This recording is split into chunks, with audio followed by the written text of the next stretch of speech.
Welcome to another episode of Purchase to Profits. I'm Seth Ferguson. Make sure you hit the subscribe button so you don't miss our daily interviews with successful real estate investors.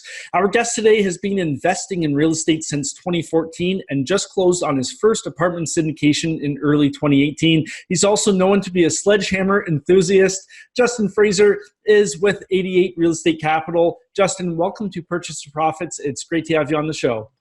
Thanks for having me, man. I'm happy to be here. Yeah, really looking forward to this. And if those of you, for those of you who have not seen the video or the pictures, go check out Justin's website for the sledgehammer.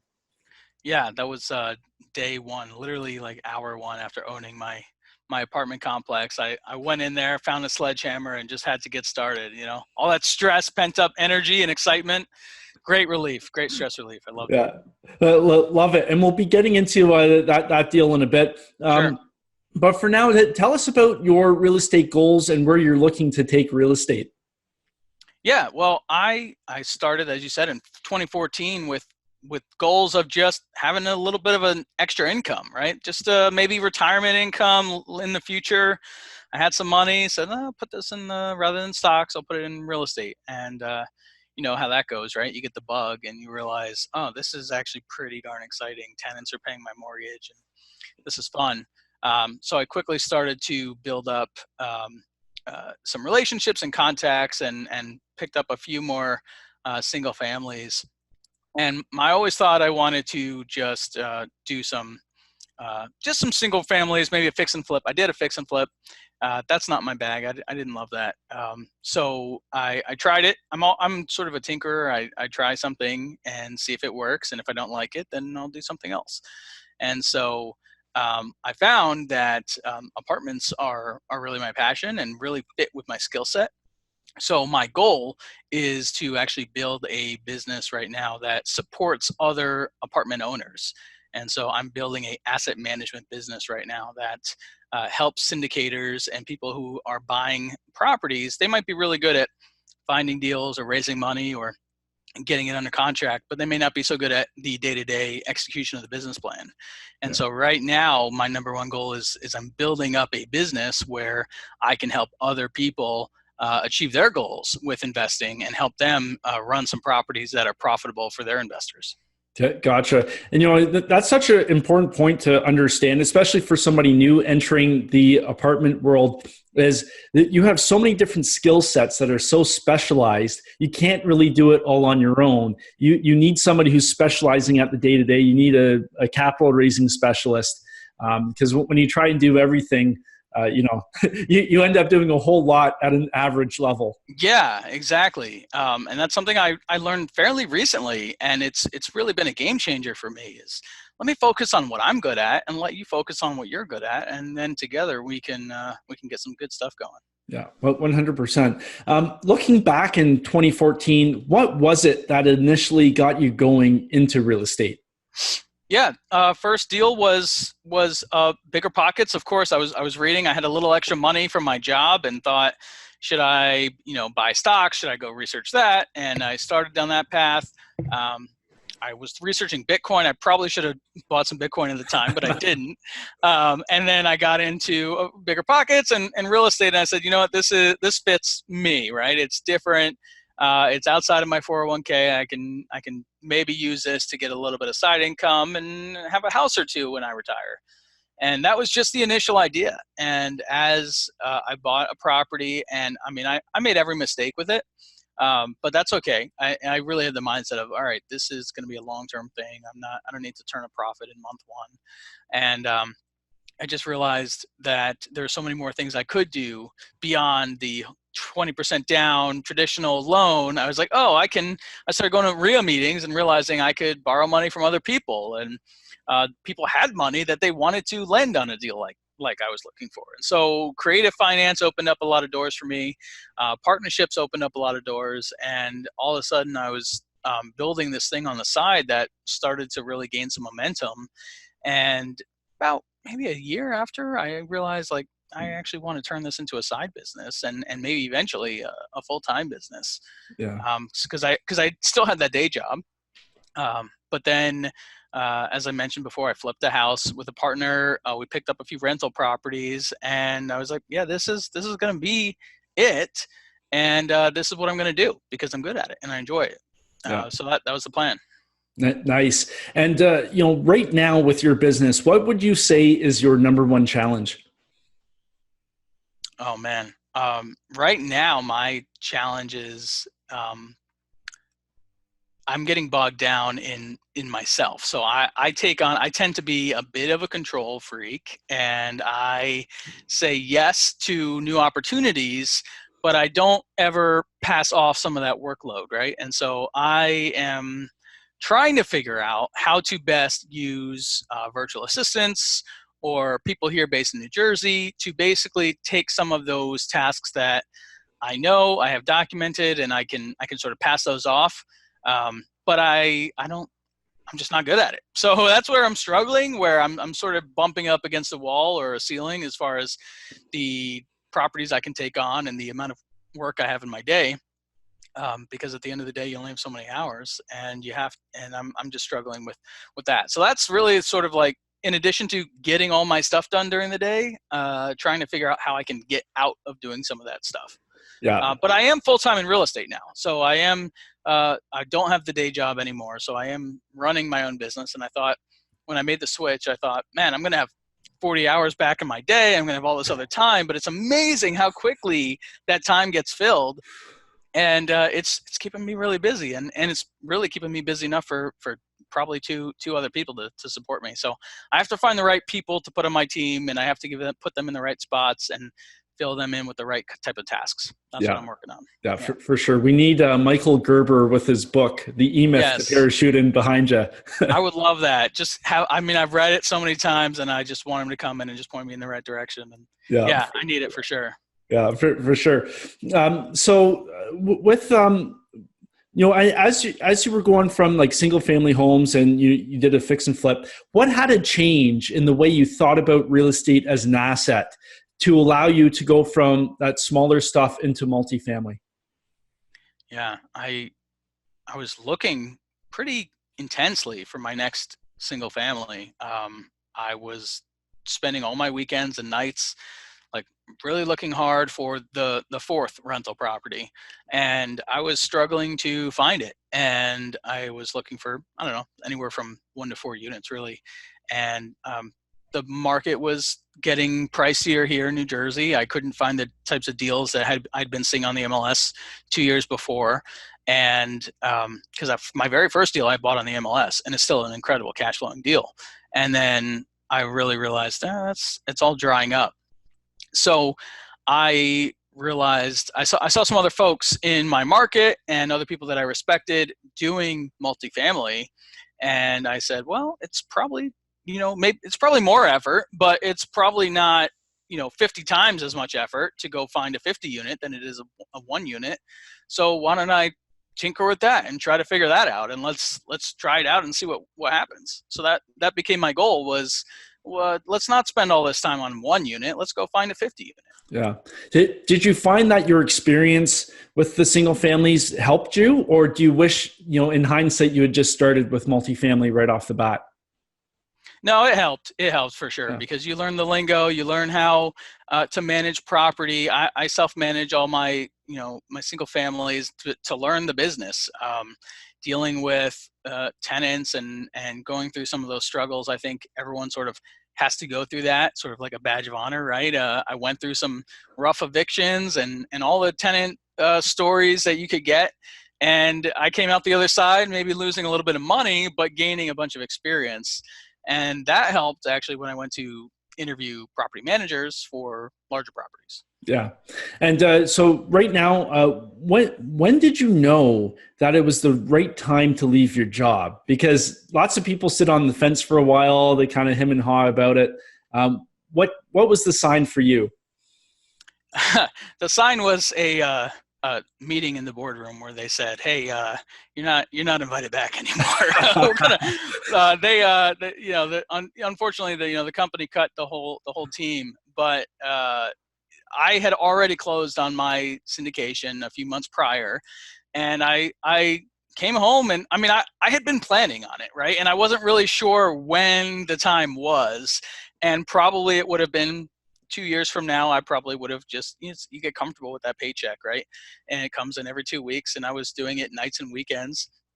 And they made the decision for me. And my awesome wife and I had a conversation, and she said, this is what you've been working towards. This is your goal. Just go do it. So I decided to give it a shot. And here I am, actually, to the day, 11 months later, doing all right, building a business here. And so still pretty excited about it. So yeah. I'm really glad that I'm glad I've heard that before from other people too. It's like a good thing. It's like the kick I needed to get out the door and build my own thing. Yeah. And props to your wife for giving you the support too. Oh, dude, he was a year and a half old at the time, and son, and then we just had another son not too long ago, so a few months ago. So we've got 2 little kids, and she's a public school teacher also. So it's not like she's a lawyer or something. So we're figuring it out together. Yeah, yeah, absolutely. All credit to her for being that voice of reason and support, and saying, this is your dream, and she sees the upside, and she gets it, man. She gets me being at networking meetings late at night, traveling to different cities to find properties or manage our properties, and she's cool with it. Yeah, she's supportive. That's awesome. I lived through a period where the partner was not supportive, so I know how important it is to have somebody on board. Yeah, absolutely. Yeah. So what sort of routines and rituals then have you developed that have helped make you a successful real estate investor? I'd love to say I do the miracle morning and all that. I usually read it, and then I'll do that for a week, and then I get tired again. And I got 2 young kids, right? Yeah. But your miracle morning is like 2 a.m. when they yeah. So it doesn't always happen that way. But for me, I think the biggest thing is I always keep a physical notebook with me wherever I'm going, and if it's important enough to write down, it's important enough to do. So I'll write it down, and then I'll get it done. And I'll put a star next to it, and I'll say, okay, done by tonight or done by tomorrow. And then I will not stop until I get that done, because follow up on what you say you're going to do is really one of the most crucial things, I think, whether it's a business for yourself or you're working with other people. And so that, I think, has really helped me, like, just get stuff moving through, right? Get stuff off the plate and on to the next. Yeah, no, 100%. And walk us through your thought process in building a multifamily business now from scratch, because lots of our viewers and listeners, they're beginners or intermediates in real estate, and some of them are considering making that step. So walk us through what goes through your mind and what you have to accomplish. Yeah. Multifamily, especially, I started off with a 40 unit. That is not the same as a single family. It's not the same as a 4-plex or 5-plex. It is a business. It is a business where the bank is going to want quarterly financial reports. It is a business where you owe investors reporting information. You can't just, sort of fly by night and collect rent when you want, and fix that thing that later on, whatever. You have to run it as a business. And I think a lot of people gloss over that fact as they're starting to think about the rent coming in. They think about all those great benefits. Everyone's looking for a value add deal, and they're going to renovate it and increase NOI and all that, which is great. That's what I'm doing. That's what everyone should be doing. But there's a whole other side of it that comes with a lot of paperwork, a lot of admin, a lot of keeping track of how the health of this business. Because that's ultimately what it is. It helps if you run your smaller properties that way, but it's not the same. And you're dealing with a lot more dollars and a lot bigger checks. But at the end of the day, if you run it with solid principles, and you run it in a way that has checks and balances and bookkeepers and all the right people on your team, you really can't do it all. You have to have the right people on your team, so that you can delegate and then grow it and scale it to be another business. Because one multifamily is not going to be enough. If you're driven and motivated enough to go buy one, you're not going to stop there. You're going to want the next 40 unit and the 40 unit after that and the 100 unit. And so you've got to be set up from day one and start evolving those systems so that you can scale and grow. Yeah. Good stuff. Did you want to talk about that deal for your Keystone deal, or did you want to do another one? Sure. Yeah. I mean, that's an amazing deal for me. That is my sort of flagship deal that I ran start to finish. I am a minority owner in a handful of other deals right now, which is I'd love to talk about in a minute. But yeah, I thought that deal up and said, I put a video out on my YouTube channel. Like as I was looking, I was like, I'm going to go buy a 50-unit property. I don't know where, I don't know how, I don't have the money. I'm going to figure it out. And it was sort of like just a public check against myself. And I put it out there and said, look, this is what I'm going to go do. And so I found the deal through a broker relationship, someone that I'd been taking vacation days off to go drive to a bunch of different cities and meet brokers and tour and meet property managers and local investors. And I did that in probably 6 or 7 different cities. And one of the brokers finally called back after a few months and had this deal for me. So I moved quickly on it, got it under contract, went through the due diligence, had a heck of a time in due diligence. I mean, it blew my mind how much you actually have to do. I had a mentor and I had someone that had been doing it, and I still didn't have enough preparation or knowledge as far as how many hours and nights and weekends and all the things that no one will tell you about till the very last minute, and then it's this urgent thing that how could you ever have thought we would need. And so all the way up until we used every extension in our contract, and then I had to negotiate another 30-day extension because I was first time raising money too. So I ended up raising $660,000 for this deal, syndication. We bought it for $2.25 million. And just this month we finished our renovations, our $300,000 of renovations. So very exciting this month to finish that up. And it's taken a little over a year. And now we're renting it, filling it up. We've got a property that is filling up with better quality tenants, and is going to be a pretty good deal when it's all said and done. Yeah. And what was it when the broker called you up that attracted you to this property? Well, it pretty much hit all of my criteria, except that I was looking for 50 plus and it was 40, but I felt like that was okay. That was all right. So it was value add deal in an area that was a C area of town that needed tenants kicked out, that needed renovation work, that was not crazy overpriced. The seller had gotten it, as part of a bulk deal or something. So he wasn't looking to, stretch every last dollar out of it. So we came to a fair price pretty quickly. And the broker, I had been bugging him for like 6 months about finding me a deal. And so for him, he knew exactly what my criteria was. I had been in front of his face, even though he was in Virginia and I'm in New Jersey. I had been in front of him like every other month or so for maybe even more than that for 6 months. So when it came across, he knew it was my type of deal, right? So I made it my responsibility to let everyone else know exactly what I was looking for.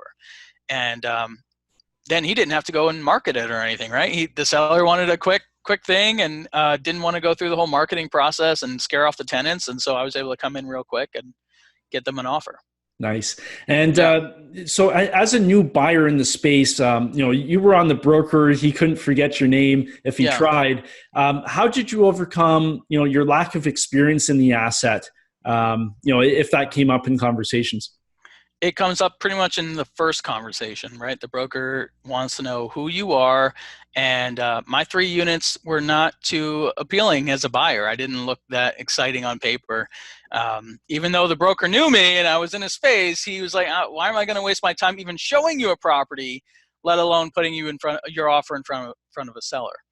So pretty early on when I started looking for property, I realized that I didn't have enough experience on my own. And so I brought in a mentor, someone that I had known and worked with, a guy that actually sort of gave me the spark in the first place to get involved. And so he had, over a few hundred units at that time. So together we as buyers had, if he had 200, now we had 203. It doesn't matter what the split was, my 3, his 200, doesn't matter. We were a much more attractive buyer package because he was on board. and in exchange, he got some equity in the deal. He got a piece of my piece, basically, and he was there for me to lend his credibility and to lend an ear pretty much on a weekly basis when I had questions, because there's always a ton of questions. Yeah. And moving now to the capital raising side, you mentioned you had to use some extensions. What was it like raising capital for your first multifamily deal? Harder than you Yeah. think it would be. I had done all the things that people say, where I showed sample deals to people and I got verbal commitments. If I bring you this type of deal, it's going to be that type, I'll invest that type of money. And I thought I had about 400 of my 660 raised before I even got it under contract. And as soon as I did, and the deal was not that far off from, actually a little better than some of the numbers I had put in my proposal. People immediately, their first question is, what's the minimum? It's your first time. What's the minimum? I know I said 150, but what's the lowest amount I can get in this with? So instead of having 400, I had about 125, and I had a much bigger gap to bridge. So I just started crawling through my phone, man. Every person I ever met at a RIA meeting, every person I used to work with in my previous job, my boss at the time actually ended up becoming an investor in the deal. And just, you got to just tell everyone and anyone what you're up to and what you're looking for. And it's just hard, man. It's just hard. Just Yeah. talking to everyone I can. It is hard. Yeah. Hey, do you wish you increased the minimum? Sometimes I do, but I even had a few people that pushed back on that. And so, it's at the general partner's discretion. So I might have been able to let a few people in for less than the minimum. But yeah, if you don't want to scare people off. My minimum was 50. And so I felt like that was a fair amount for people to get in. Yeah. But a few people not. So. Yeah, no, for sure. And you mentioned your partner did some other deals too. So walk us through, how you were introduced to those properties and, kind of where they fit within your portfolio. Yeah. So my mentor, Matt, he had a few hundred units. And so we met at a RIA, actually, after I got my first single family rental. We met, and we're both in the same market here in Jersey. And we kind of hit it off, and I would pop around his office and sort of just want to learn and get as much knowledge as I could. And we built a relationship. I helped him out, he helped me out. And then, even just little things like volunteering at the RIA, running front desk, like anything I could do to like take something off his plate. Okay, now we get to have another conversation, or he'd invite me out for dinner or something. And so over years, it grows into a relationship. And so when I said, hey, let me, mentor me and I'll give you a piece of my piece, he knew me enough to say, yeah, I think you can, it was worth his time investment and his credibility to put his name on a deal with me. But since then, I got laid off in September, and we were talking about, what was going on in our deal and some of his deals. And we realized, like, he is great at finding deals and raising money, and doesn't love doing the day-to-day operations, right? So I said, well, let me come to your property. We did a property tour. He had about 200 units at the time, and a 200-unit property. And we toured it, and like by the afternoon, I was negotiating with contractors. I had like no authority, or we hadn't even talked about it, but I was sitting there and I had some things to add. And so I'm negotiating with contractors with him and pointing out this and that, and asking all these pointed questions about the business plan. And on our drive back, he's like, yeah, I need you to be the asset manager and to just run the day to day. And so that was like December. So September I got laid off. December. So with being an asset manager, there's a fee, part of rent collected. But the way we're set up is I also get a little slice of the general partnership as well. And then very quickly into 2019, we closed on 2 more deals together. So now I have little slices of, I'm up to 629 units in, Nice. yeah. So from 3, April of last year I had 3, then my 40 unit, and now 629, which is, obviously it's not, those aren't, what I would call my deals, but I've got a slice of them. And so I'm happily working on them. And our interests are aligned, because if I have a slice of ownership, then I'm doing everything that I can as asset manager to increase those profits and decrease expenses, making sure we have the right team in place, making sure that everything is running along and meeting or exceeding the business plan, so that we can provide a really great return to our investors. Yeah. And that's so great to hear, that the scale that you've hit so far. What is it like? What do you think it is? Because so many people will contact me and say, "Hey, Seth, I want to get into real estate investing." And like 2 or 3 years later, they still haven't done anything. Yeah. What is it about you that actually made you take action and do something and scale up? Well, it's taking action. You answered your question. It's taking action, because, but it's taking action in the right direction too. Because I run a real estate meetup here in Jersey, and I see folks come in and they've been there for years and they're still looking for that first deal. And unfortunately, they'll tell me about this seminar or that seminar, but they're not really focused in the right direction. And so for me, I always like to picture a future and work back. And so with this 40 unit, it was, okay, I'm going to own this 50 unit. And then, okay, let me work. And I set that goal. I put it out on YouTube, and then I work back. Okay, I've got to meet brokers, and I've got to get the credibility, and I've got to raise the money, and all these other steps. So it's a mentality, I think, of visualizing that future and then taking every previous step to get from that future to where you are. And I'm a project manager, man. So I just build a business plan and a timeline, and I just follow the steps in my plan to get to where I want to go. Yeah. No, that's a really good point. And I agree 100% with working backwards from your goals and filling in the blanks. Ever since quitting your job, you've done some really cool stuff. What sort of impact has real estate had on you and your family so far? Well, it's changed everything. It's changed my family. It's changed the way that I can interact with my kids and the time that I get to spend with them. I've got a 3-month-old and a 2.5-year-old right now. And if I want to keep them out of daycare and go hang out during the day, I have some flexibility. I do have a lot of, it's not all that, everyone talks about the freedom. I work way more hours for way less money, right, than I ever did with a day job, and nothing is ever guaranteed. But real estate pays off in really big ways at really random intervals. And so I've seen some payoffs even in the last year where it's like, man, this hit, and okay, there's some cash coming in now. And then, oh, this is a really good opportunity that I would not have otherwise had.